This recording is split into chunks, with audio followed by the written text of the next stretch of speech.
I'm sparring a bunch of world champion heavyweights. I think Lawrence Okolie did that to me. He's like 6'6", 270. That Jake does. I think it's ChatGPT's lying to him.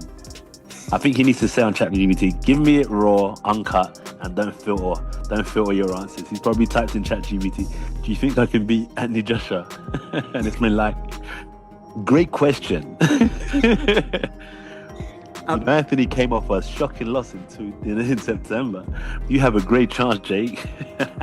Any evidence as to how hard the sparring is or what they're doing? It might just be that they're tech sparring, like I said, but Jake isn't handling it too well, that he's getting clipped by them and they're just that much bigger and heavier that he can't quite take the power. His face is getting marked up and damaged. Anthony Joshua mocked Jake Paul after a clip showing Jake's black eye went viral.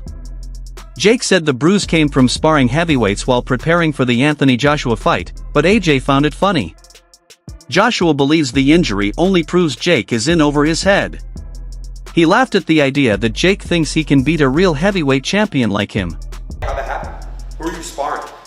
I'm sparring a bunch of world champion heavyweights. I think Lawrence Okolie did that to me. He's like 6'6", 270. Oh my goodness. Yeah. Wow. What are you weighing right now? I'm like 215. And you gotta get to what weight to fight AJ? 220. What's AJ's weight? 220? He'll be like 250 in the ring. Huh? 250? Yeah. Jake, 250 pounds is gonna fight at. Yeah. It's definitely Anthony Joshua continued joking about Jake Paul, saying Jake can barely handle the power he feels in sparring, yet still believes he can beat him. AJ joked that maybe Jake's doctor is filling his head with false confidence. Joshua also made it clear that nothing in their contract says he has to hold back. He plans to use full power on fight night. AJ said he is training seriously and is excited to show Jake the real difference between them. Believe in him because, like, they don't believe it because they're saying, how is he beating these guys? I think they can't get their head around, how did he beat Anderson Silva? How did he beat Nate Diaz? How did he beat Mike Tyson? Yeah. I'm telling you, there's no stipulation in the contract where I have to take it easy on him. Yeah. Are you excited for this one, Anthony? Yeah, really. I've trained really hard, so I'm looking forward to putting my skill. Joey Knight broke down Jake Paul's preparation and said Jake truly believes he can land something big on Anthony Joshua. Jake has been sparring heavyweights like Lawrence Okolie to prepare for AJ's size and power. Joey explained that Jake suffered an eye injury during sparring with Okolie and showed it publicly to prove he is training with real punchers. However, Joey pointed out that Jake did not explain how badly the sparring went or what shots landed. Joey believes Jake knows how dangerous Joshua is but still convinces himself that he can shock the world. His message is clear: if Jake is taking heavy damage in training, fight night will be much worse.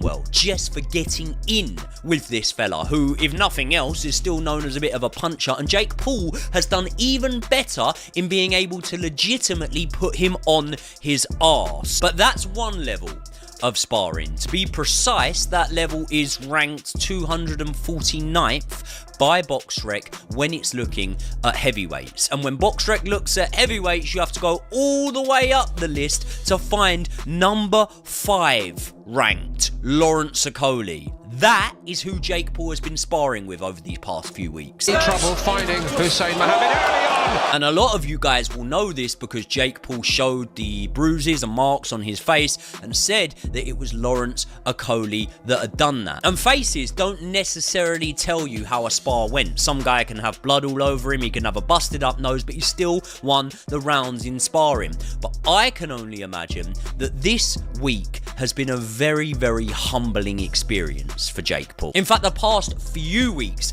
will have been eye-opening for Jake Paul. A past few weeks where he has sparred the likes of Lawrence Okolie, of Jared Anderson, and of Frank Sanchez as well. And being that I have seen Jake Paul go life and death with Tommy Fury, you can guarantee you that Okolie, that Anderson, and that Frank Sanchez have basically manhandled Jake Paul in there. And that experience would have been somewhat of a dawn of realization upon Jake Paul that this is actually happening now. So to an extent, I'll be honest, I actually feel sorry. Carl Froch and Tony Bellew discussed the fight very seriously. Froch said the very first jab from Anthony Joshua will make Jake Paul regret signing the fight. He believes Jake will immediately feel the difference in power. Bellew agreed, saying Jake is stepping into a world he does not understand. Both explained that Jake has never faced someone who hits like AJ.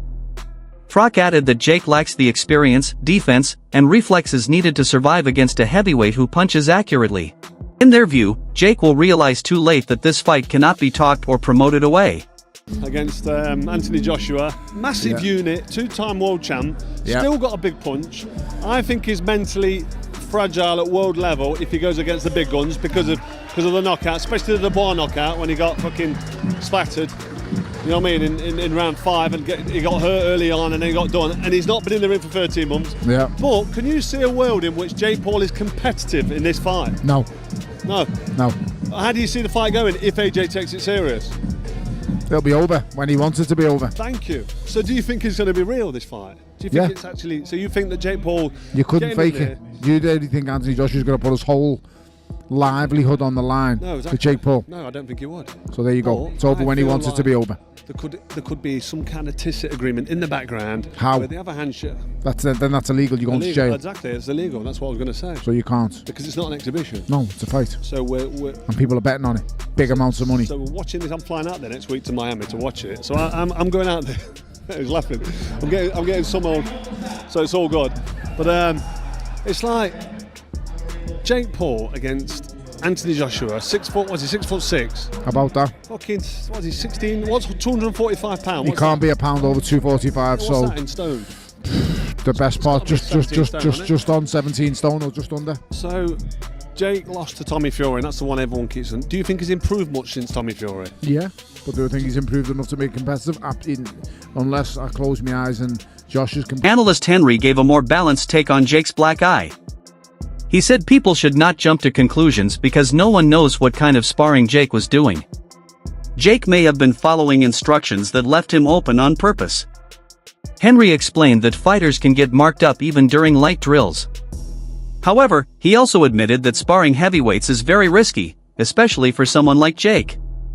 Henry said the real truth will be seen on fight night, when there are no rules or restrictions. Dude. But the thing is, for me, the black eye is not really evidence of a whole lot. For all I know, they're just tech sparring. They're saying, right, Lawrence, go in there, you're just going to jab Jake this round. Jake, you're going to practice defense. Right, Lawrence, Jake's going to try and knock you out this round. There's different kinds of sparring. Not all sparring is at full speed. In fact, a lot of sparring isn't. Lawrence could easily have given him that black eye by just landing a simple jab to his face. It's not indicative of any kind of intensity. It doesn't give away any information about how Jake is actually getting on in there. Even the best fighters will come out of training camp with a mark here and there. The other thing that we saw and that was called out in a recent interview clip was that Jake's nose looked slightly bent to the side and slightly swollen. It was called out by the interviewer, and Jake said, yes, it was Frank Sanchez who gave that to me. You broke your nose? Is this new? I'm seeing your nose. Your nose is that from the same show? More crooked, brother. I'm not gonna lie. The sparring, the heavyweights, my nose has moved a couple millimeters to this camp. A guy by the name of Frank Sanchez, he definitely cracked it a little bit, so it definitely has a slight little something in there. It's bad. Frankie, wait, hold on. Look at that, dude. Yeah, it's like, Frankie. I'm like Squidward, dog. Hey, Frankie Sanchez, they talk. Anthony Joshua also spoke about his own training and compared it to Jake's. He said his sparring sessions are going very well.